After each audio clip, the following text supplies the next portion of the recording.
Paris, spring of 1953, almost 10 years after liberation.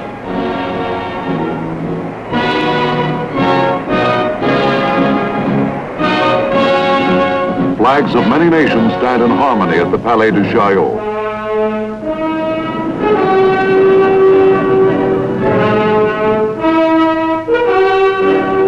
A general, chairman of the American Joint Chiefs of Staff, arrives to take part with other world leaders in a program of peace based on a union of Western strength, the North Atlantic Treaty Organization. Soft-spoken, honest in his opinion. To his intimates, he is known simply as Brad. To everyone, he is Bradley the soldier's general, the personification of a great army, a great nation.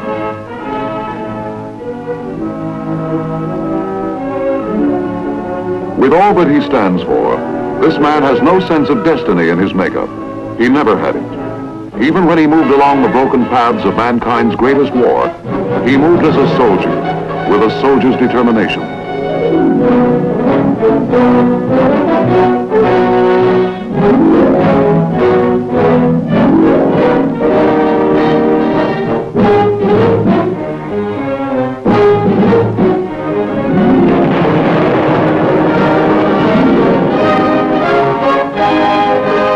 Bradley the strategist, perhaps the greatest in modern warfare. Bradley the man of quiet dignity, but he had a punch that packed a terrific wallop. He smashed ahead with a force of almost 1.25 million men. No American general ever had exercised direct field command over so many combat troops.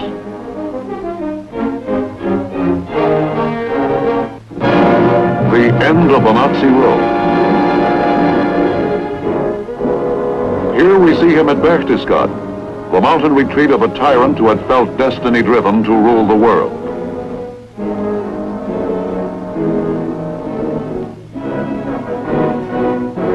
With a soldier's determination, Omar Nelson Bradley had won a brilliant campaign.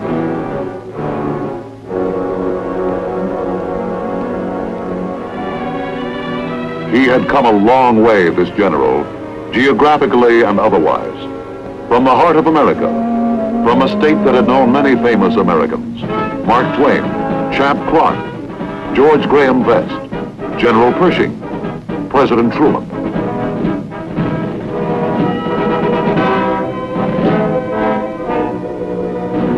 He was to serve as general under not one president, but 3.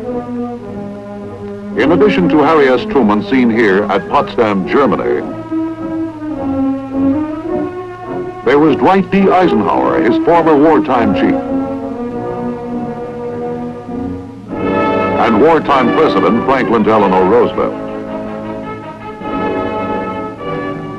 50 miles from the Missouri River on the birthday of Abraham Lincoln, Omar Bradley was born into the home of a poorly paid country schoolteacher.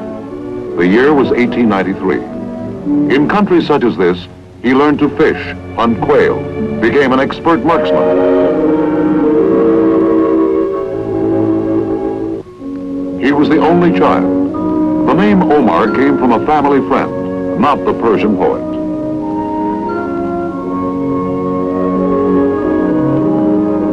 Bradley idolized his father, acquiring from him a way of life. To patch up the family budget, the elder Bradley did some farming. From such roots, the boy learned the meaning of patience, the patience that comes with fishing. Bradley was only 14 when his father died.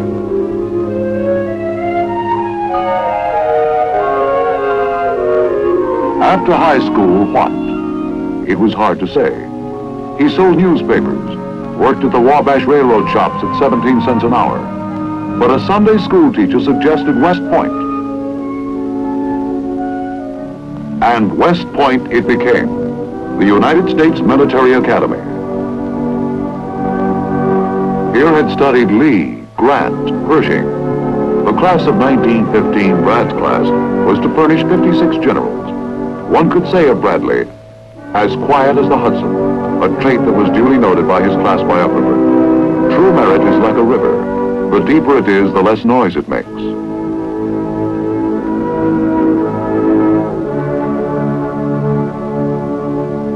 This was Bradley.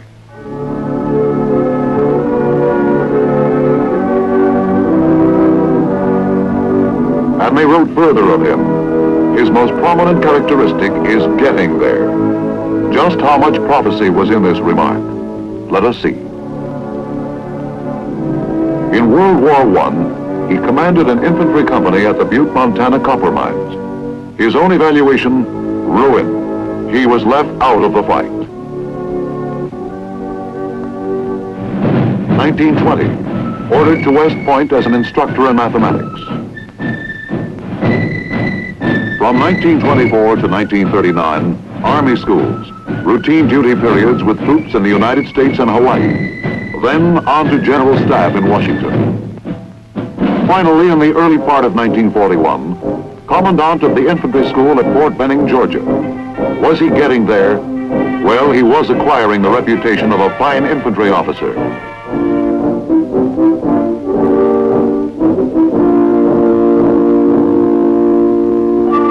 There wasn't a thing these men did that Bradley couldn't or wouldn't do, for he had great physical endurance.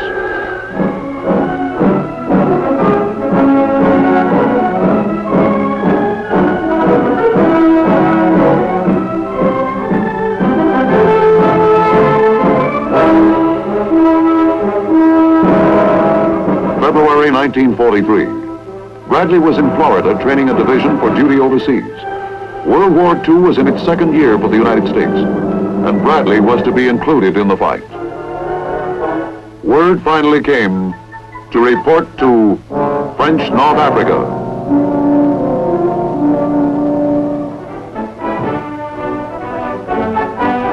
For the first time in 32 years as a soldier, Bradley was off to war.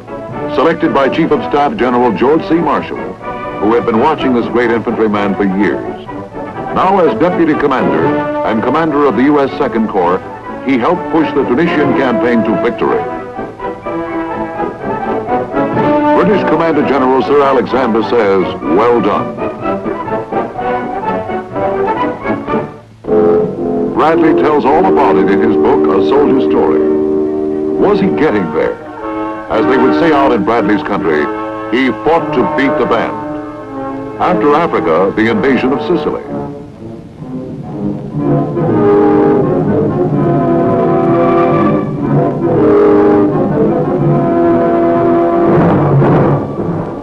Bradley took Second Corps into Sicily under General George S. Patton's command. Plans for the Channel assault on France were well underway when General Marshall sent word to Eisenhower, "My choice has been Bradley." He meant for Bradley to lead the American forces for the great Normandy invasion, Operation Overlord.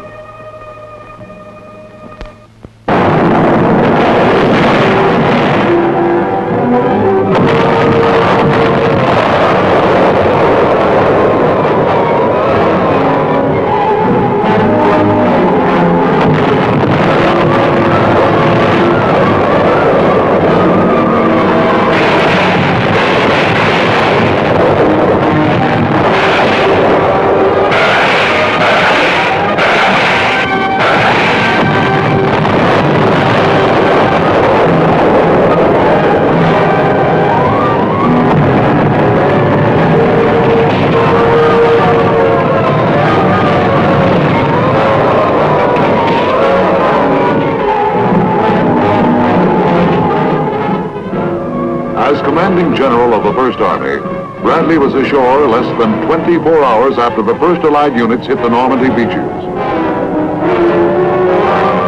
The Battle of Europe was to be a doughboys battle, and leading these doughboys was a man who, in the words of General Marshall, was fit for any command in the Army.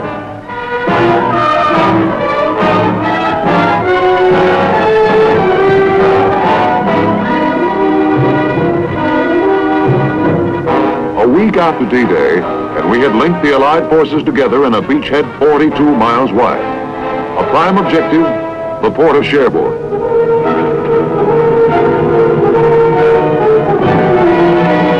As Bradley's First Army pushed ahead, happy Frenchmen began to breathe the first fresh air of liberation, and we began to feel at home.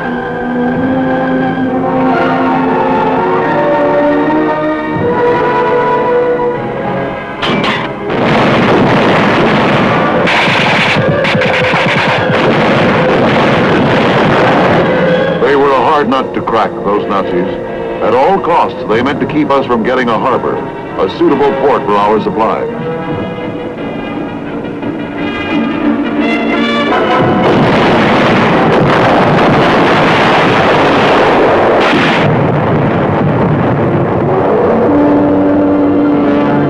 Nazi commanders now felt the power of Bradley's punch. For once Bradley made up his mind, he moved swiftly, relentlessly. Was he getting there? Following the Battle of Saint-Lô, he headed the 12th Army Group. As American forces plowed ahead, they moved out of the peninsula, then toward and beyond Paris. 43 divisions were to be deployed under Bradley's command. The 12th Army Group included General Courtney H. Hodges' 1st Army, General George S. Patton Jr.'s 3rd Army, General William H. Simpson's 9th Army, and General Leonard T. Giroux's 15th Army. No sit-back at headquarters type of general, Bradley inspected a battle in person, traveling in an ordinary Jeep.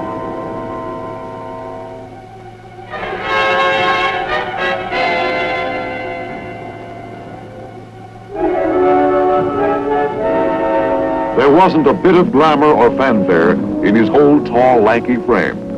He got the most out of his men by patient goodwill.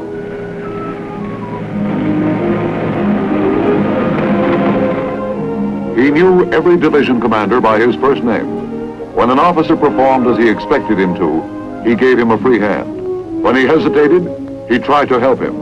And when he failed, Bradley relieved him, and all respected him. Even Patton, Bradley's chief in French North Africa and Sicily. In fact, George S. Patton became one of his closest friends.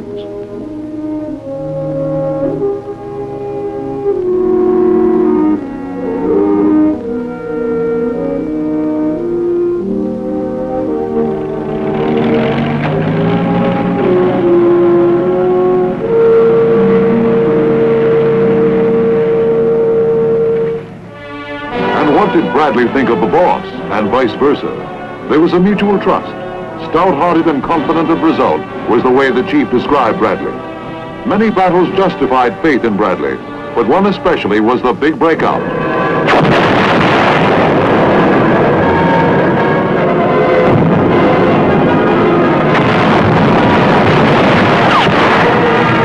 The battle for Saint-Lô and the breakthrough from the peninsula.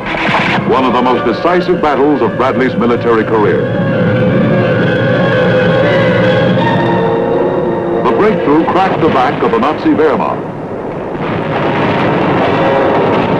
Bradley had created it, planned it down to the last detail.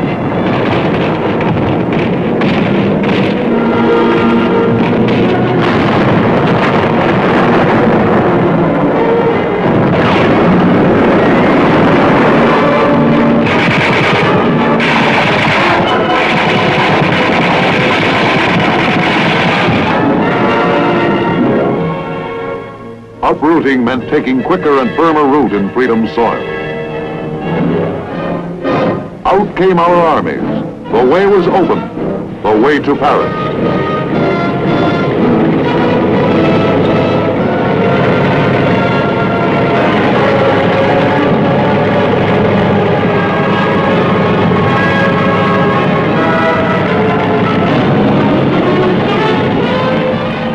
The enemy west of Paris was destroyed. As he fell, the liberation of France lay only days away. That the Bradley breakthrough worked was due to a soldier's determination.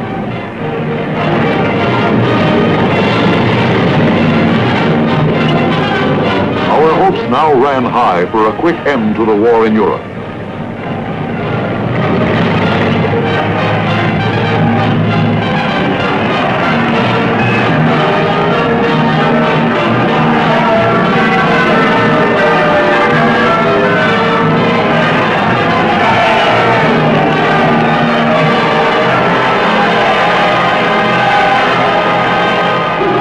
Paris, liberated.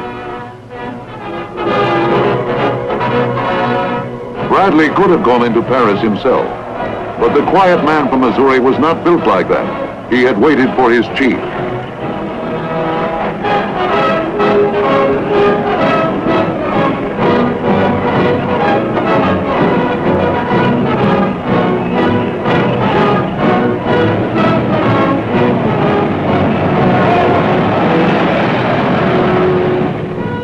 A liberated nation honored him.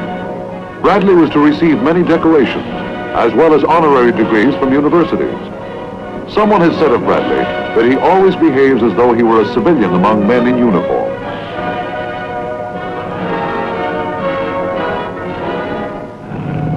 Even as Paris celebrated, something was happening. After the fastest blitz of modern war, we had to apply the brakes. Logistics, that age-old problem of supplying a mighty fighting force on the offensive, had run into difficulties. We had lost momentum.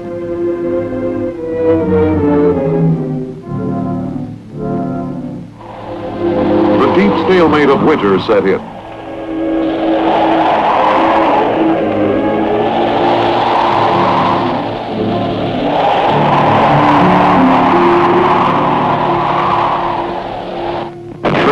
Quite suddenly, counterattack, the Battle of the Bulge, the greatest crisis in Bradley's military career.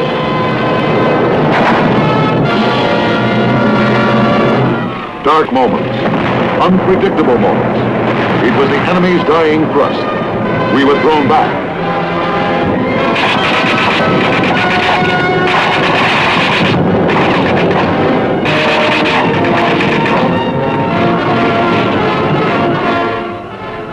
Even when the enemy was a few miles from his headquarters, Bradley refused to move back. He reasoned such a move could destroy confidence. Your identification, General. From stars down, solid proof was needed these trying days that you were not a Nazi disguised as an American.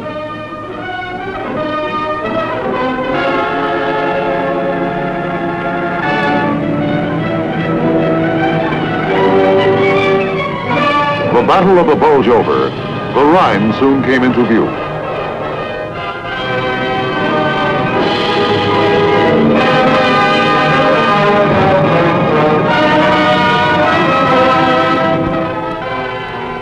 There wasn't much more to it after this.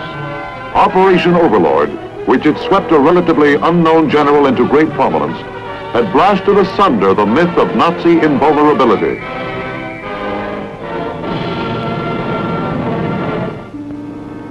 From the Omaha beachhead to Berlin, a stunned enemy wondered how it could have happened.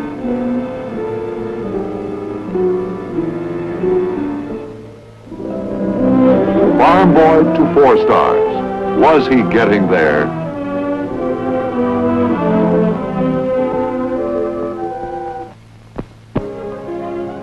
True to American tradition, the job helped make the man, and the man made history. And he never once lost his humility.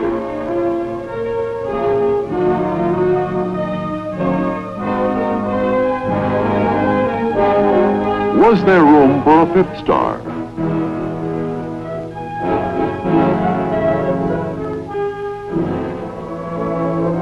With a soldier's determination, but no, with the determination of a man enjoying the softer moments of peace. Bradley, a top-notch golfer, scores high on the fairway.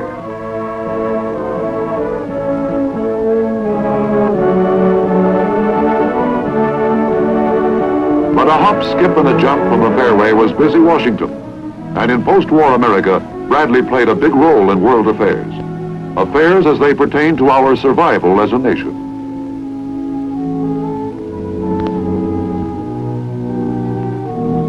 We see him here in the fall of 1948 as Army Chief of Staff. Prior to becoming the Army's chief, he had spent 2 years as Veterans Administrator. With him are Air Chief Hoyt Vandenberg and Navy Chief Louis E. Denfeld.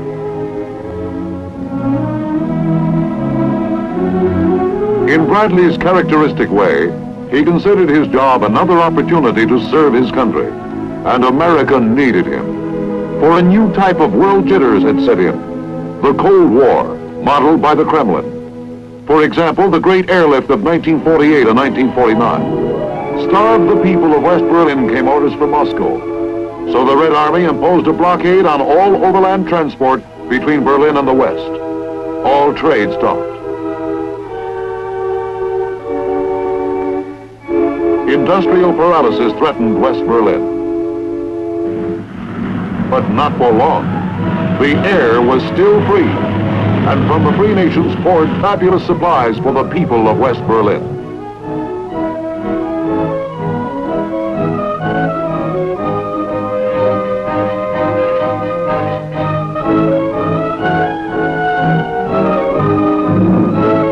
The airlift broke the blockade, our first victory in the Cold War. This type of war called for a reassessment of our military objectives. And that's where Bradley fit into the picture. He became a globetrotter, a sort of soldier diplomat. Here we see him arriving in Germany. His mission, to discuss plans for collective security with member nations of the North Atlantic Alliance. This was to be insurance against aggression by Soviet Russia.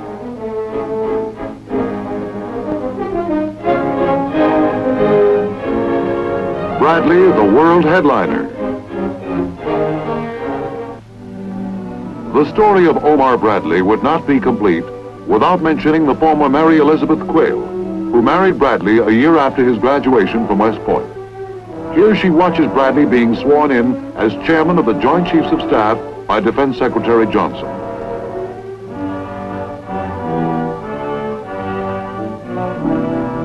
With great pride, Mrs. Bradley will tell you that Omar is a considerate husband and father.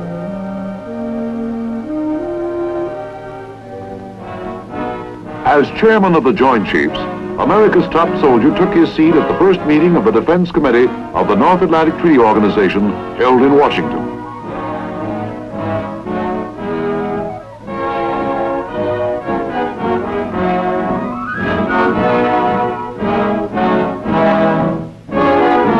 To resist aggression, that was the keynote.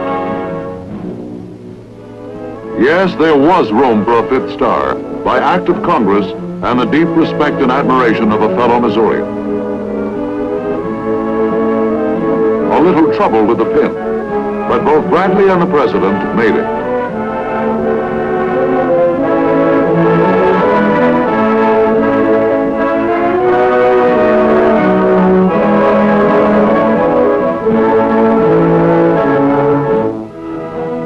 Farm boy to frequent visitor at the White House.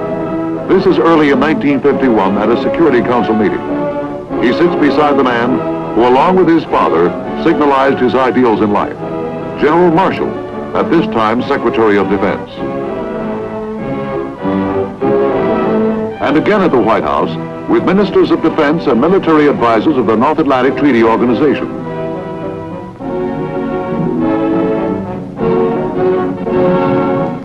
Bradley paid almost 300 visits to the White House, many of them to brief the President on the progress of the war in Korea. Again, he visited war rooms, this time under the banner of the United Nations. As a global military strategist, Bradley believed that we should not press our military advantage too far in this one area of communist aggression. The fighting raged from June 1950 to July 1953.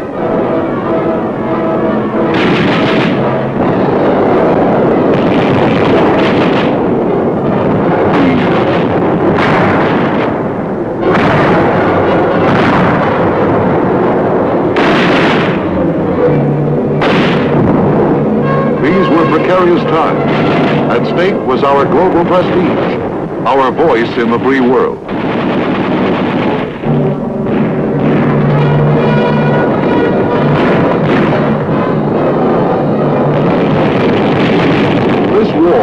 War by satellite was a new type of Soviet aggression, where the Kremlin directed a conflict in the front yard of Korean homes. As in World War II, Bradley helped direct Allied forces close to the battle lines.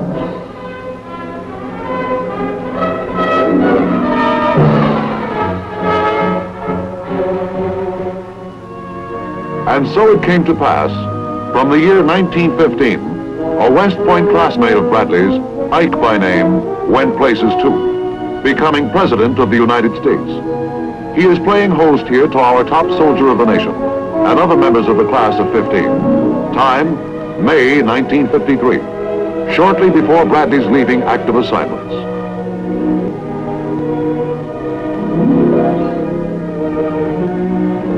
It seemed fitting at this time to name an American town after Bradley.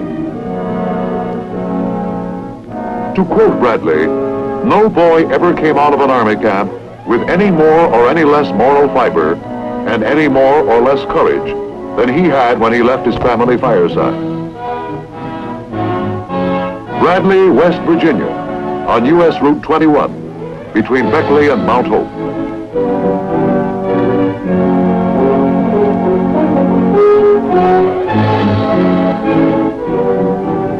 Did he get there? Well, seems like there's more to do. Mission, to help in military reorganization.